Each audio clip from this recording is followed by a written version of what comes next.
it's a Wednesday. It's time for the Andy and Dave Daily right here on the Muskegon Channel. I am Andy O'Reilly. That is Dave Cackley. We have got a exciting, exhilarating, and informative newscast here for you today. We're going to offer some information.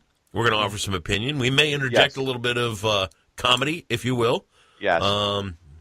I've never been more ready for a newscast in my life. And maybe a little debate, a little discussion. Who knows? Could do that too. Offer a little discord. Absolutely. That's what we do. We try to practice what is called accurate debate. You know what I mean? We try to offer both sides of the coin sometimes. I'm usually right, whereas Dave is generally, lost in the woods. And that's fine. We don't try to brand our news like some places do. No, absolutely not. Yeah. So we're not leaning forward, and we're not fair and balanced. Look how you did with that leaning forward. I like that. Look, oh, man. And look at you watching yourself on TV. I love doing that. I bet you do. Oh, man. I do have to trim these eyebrows, though. You can't get enough of yourself, can you? Oh, God. I love me some me. Somebody said to me a week or so ago, they go, isn't that Dave a little arrogant? And I said, generally no, but maybe I'm starting to see it now. No, I love me some me. You just said it. That's faux arrogance. What are we having today? Oh, Propel. Hey, and by the way, you scumbag, you left that on the floor of my car. I know, and I was thinking about that as I was driving home. I left the Propel and I left the nuts. Yeah, Cindy, the homemade candy trail mix stuff you left on the and you didn't even put the cap back on it. You left it there to leak. Yeah, sorry about that. What kind of hairball are you? Seriously. Could you send me those? That was the sweet and salty nut mix. I like that. Yeah, is there raisins in it? Stand by the mailbox and wait. Chocolate? Okay. Okay, good. That's what you'll do. You'll get home and wait by the mailbox there on. Hey, Aunt, what road do you live on again? That's the road to Mount Pilot. Yeah, that's an undisclosed location. I just want to let you know that's on me. That's not on you. Don't blame yourself. Okay. Well, that's totally my fault. I was picking up after a 5-year-old. Seriously. Sometimes I just forget things, I'd bring you in the house and let you watch the ELO thing for a few minutes. That was really cool, by the way. Don't try to change the subject. That. We're getting back to the litter bug here. I'm just saying. All right. Okay. I'll try to do better the next time. How's that? That's all I can do. There may not be a next time. Oh, you might not let me come over again? I might not let you back in the car. All right. Fine. Just saying. Pee on the rug once at my house, man. It's over. That's all there is to it. Thanks for not rubbing my nose in it. I appreciate it. Hey, I'm here to teach. I'm here to. You're here to learn, young grasshopper. Yes, that's all I'm here for. All right. Roll some news and try not to screw up because I got the bell handy. All right. This will be pressure. Perfection. I'm just going to go ahead and guarantee a perfect newscast. All right. President Trump says he will revisit his plan to end the DACA program for illegal immigrants if Congress is unable to come up with an alternative. The administration announced on Tuesday the orderly wind down of the program that gave a deportation reprieve for immigrants who came to the U.S. as children. The Department of Homeland Security formally rescinded the program with a 6-month delay for current recipients. All right, so I'm going to get rid of this, but if they can't get rid of it, if they can't fix it, I'm not going to get rid of it. So basically, it's just going to stay. Nothing's going to be done with this at all because it's going to cost too much money. That's why Congress isn't going to be able to come up. They're not going to be able to come up with an alternative solution because they don't really have one. And to deport all these people is going to cost upwards of $500 billion. It's just it was a problem when it was I think it was a well-intentioned executive order, although a lot of people don't think it should have been an executive order. It should have been dealt with in Congress. But, it's kind of a mess, and there's not really a whole lot we can do about it. So we just have to deal with it, unfortunately. Yeah. There you go. I don't know that it's unfortunate. I think that, if you were born here, or you came here as a child, this is your country. Right. If you were born here, that's not the issue. Right. What happened was this executive order, it affected those under the age of 16 who were brought here as children. If you were a child brought here under the age of 16. You get what I'm coming from. You know where I'm coming from. Well, there's a difference between someone being born here and being brought here. I know that, dummy. But if you're 3 when you're brought here, you might as well have been born here. Okay. You know what I mean? You can't send some kid back to some Right. country they've never. Agree. I mean, but the thing of it is that what has to happen is they have to pick a point, and they have to simply say, from this point forward, this is how it's going to be to become an American, and this is what you're going to have to do. And it's going to be a multiple year fix. It's not going to be one of these things where we can just say, all right, starting today, this is the way it's going to be.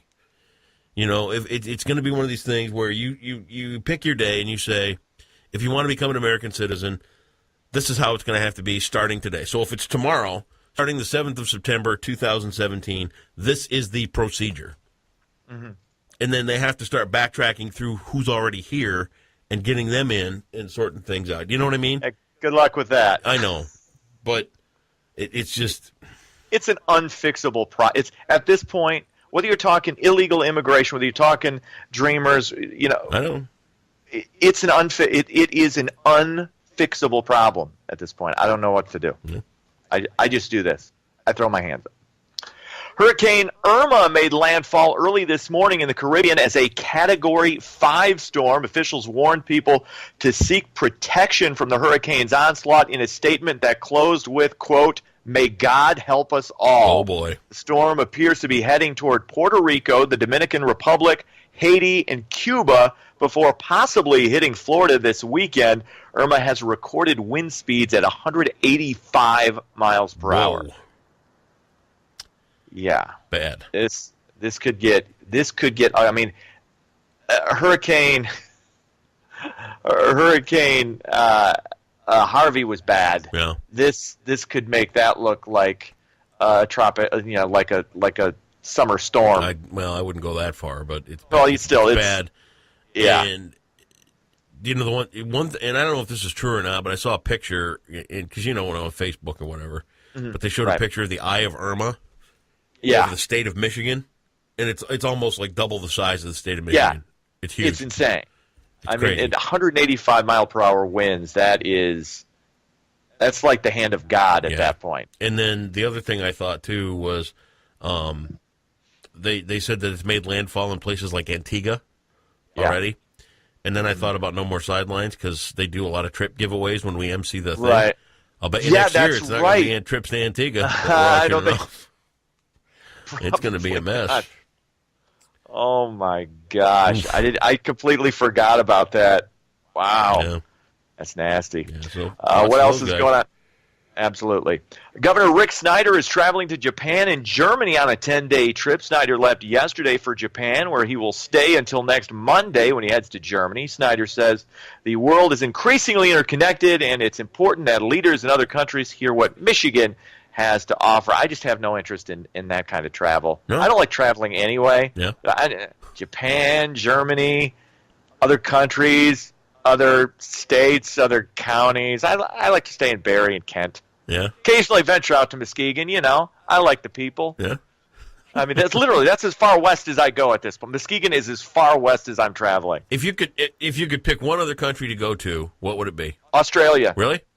Yes, I like kangaroos, and I like the accent. Right. Although they have scorpions, and that makes me a little hesitant. Right.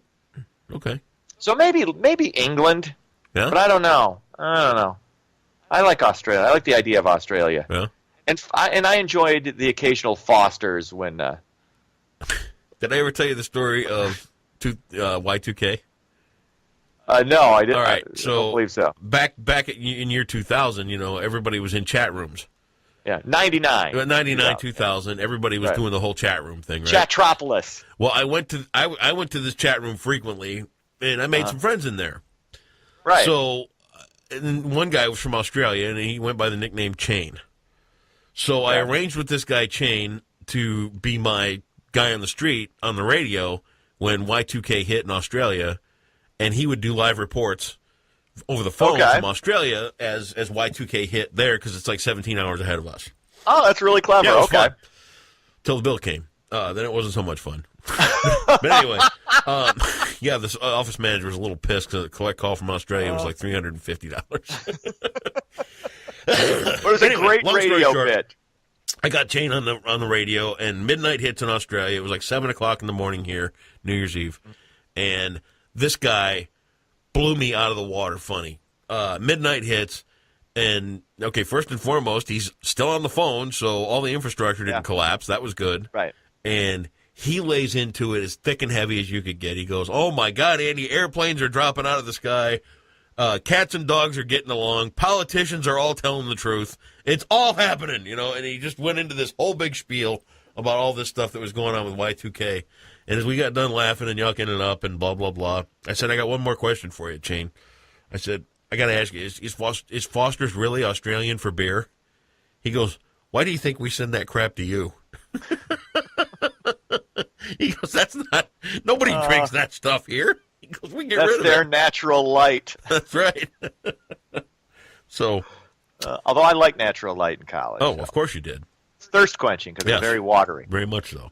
Right. Yeah, it was like $350 for a collect call. She comes in and she goes, can you explain this? I said, yeah, what's a radio bit? Sorry, pay it. All right. It's tax deductible. That's right. You just write it off. That's what we did.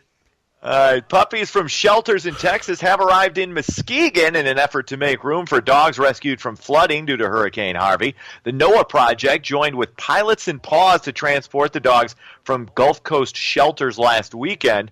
They were able to save more than 20 puppies, so good for them. That's nice. You got to love when puppies get saved or kittens get saved. Bats, I don't want them saving bats. I don't care, bats can fly. They can fly. Well, still, they could get tangled up in something and then fall into the water and drown. Squirrels, raccoons, I don't care if raccoons get saved. No? Maybe I need to rethink that. Well, I don't know. Squirrels are kind of cute. Gophers are okay. Nah, not gophers. Moles, no. Yeah, I think we're done. Yeah. Okay. I think I've thought enough about that. I thought you were going to interject with something. I don't know. No. You don't care? You're just going to let me continue to watch your mind work. Yeah, just to continue to weave that nonsensical rant. You could have saved it. Why couldn't you have saved me from myself there? That was dumb. Well, I mean, that didn't make any sense. That's okay. Would you feel better if I dang you? No, because perfection has continued. You kind of no went off the rails stumbles, there, so that's no not really spits, perfection. no slurs. No. Editorial commentary, as long as I don't mispronounce any words, it's fine. Okay. Even if it doesn't make any sense whatsoever. Finally, sports. Tigers hammer Kansas City 13-2. Cubs lose, but still lead the division. They fall to Pittsburgh 4-3. And his first start with Houston since leaving the Tigers, Justin Verlander got the win as the Astros beat Seattle 3-1. And college football, week 2 for Michigan and Michigan State coming up in just a few days. Michigan takes on Cincinnati, while my Western Michigan University Broncos travel to Spartan Stadium to take on MSU. I'd put some money on Western. You know what? Western gave USC a run for most of that game. They were tied midway through the fourth quarter.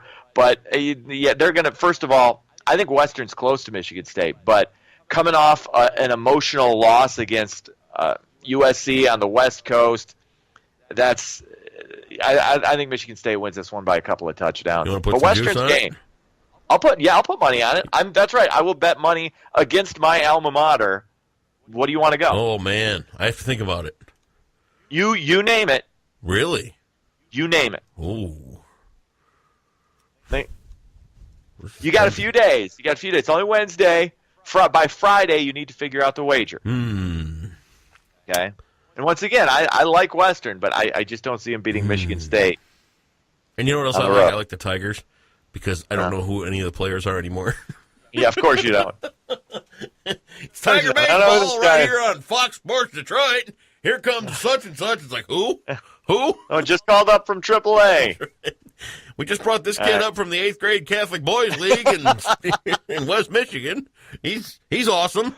His mom and dad made the drive down from... They're still giving him an allowance.